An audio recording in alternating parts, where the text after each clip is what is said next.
Друзі мої, ніяк не зміг запарувати оцю самочку породи Каліфорнія. Це вже моя вивідна самочка. Все-таки думав, її запарую, колов її сіністролом, окситоцином. Це нічого не дало, в охоту не може прийти.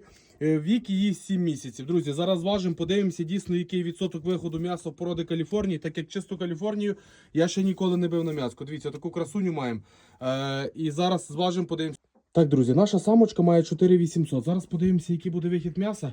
Я, правда, жирочок все позрізаю, але все рівно подивимося, який більш-менш буде. Друзі, все, зробили ми забій кролика. Вага тушечки вийшла 2758. Друзі, вихід м'яса Каліфорнії получився 58%. По набору все стандартно, печінка, легені, нирочки. Просто дуже багато, друзі, смальцю. Я це все діло пообрізаю.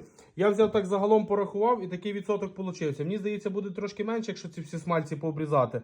Ось так, друзі, запарувати не зміг через те, що зажиріла капітально. І дієти, їй нічого не допомагали. Мусив, друзі, пустити її на м'ясо. Ось така тушечка, дивіться.